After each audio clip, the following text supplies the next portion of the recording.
when he was president, they were still killing people in Afghanistan. Donald ট্রাম্পের কাছে বিতর্কে বিপর্যয়কর ফলাফলের পর প্রেসিডেন্ট নির্বাচন থেকে প্রার্থিতা প্রত্যাহারের জন্য ক্রমশই চাপ আসছে জো বাইডেনের উপর। তবে এসব চাপকে গ্রাহ্য করছেন না জো বাইডেন। শুধুমাত্র সর্বশক্তিমান ঈশ্বর আদেশ দিলেই প্রার্থিতা প্রত্যাহার করবেন বলে জানান ৮১ বছর বয়সী মার্কিন এই রাজনীতিবিদ। শুক্রবার মার্কিন সংবাদ মাধ্যম এবিসি নিউজকে দেওয়া এক সাক্ষাৎকারে এসব মন্তব্য করেন তিনি। মার্কিন সংবাদ মাধ্যম সিএনএনের আয়োজনে গেল ২৮ জুন নির্বাচনী বিতর্ক হয় ডোনাল্ড ট্রাম্প ও জো বাইডেনের মধ্যে। বিতর্কে বারবার খেই হারানো দুর্বল কণ্ঠস্বর এবং তার কিছু উত্তর বোঝাই কষ্টসাধ্য ছিল।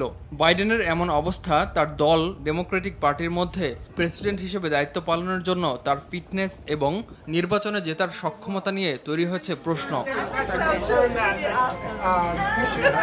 এছাড়া বিতর্কের পর তাৎক্ষণিক এক জরিপে দর্শকদের ৬৭% যুক্তরাষ্ট্রের পরবর্তী প্রেসিডেন্ট হিসেবে ডোনাল্ড ট্রাম্পকে দেখতে চেয়েছেন। এরপর থেকেই গুঞ্জন ওঠে নভেম্বরে আসন্ন প্রেসিডেন্ট নির্বাচনে বাইডেনের স্থলাভিষিক্ত হতে পারেন ভাইস প্রেসিডেন্ট কামালা হ্যারিস। তাই সমর্থন আদায়ে কামালা হ্যারিসের সঙ্গে হোয়াইট হাউসে রুদ্ধদ্বার মধ্যাহ্নভোজে অংশ নেন Joe Biden. I am so proud to endorse Joe Biden to be the next president in the United States. এসব বিতর্কের পরও হোয়াইট হাউস ও বাইডেনের প্রচারণা দলের তরফে নিশ্চিত করা হয় আগামী ৫ নভেম্বরের প্রেসিডেন্ট নির্বাচনে বাইডেনই লড়বেন ডেমোক্রেট শিবিরের প্রার্থী হয়ে। আর এই নির্বাচনে দ্বিতীয়বারের মতো ট্রাম্পকে হারাতেও দৃঢ় প্রতিজ্ঞ ডেমোক্রেট শিবির। ইমতিয়াজ আহমেদ, RTV।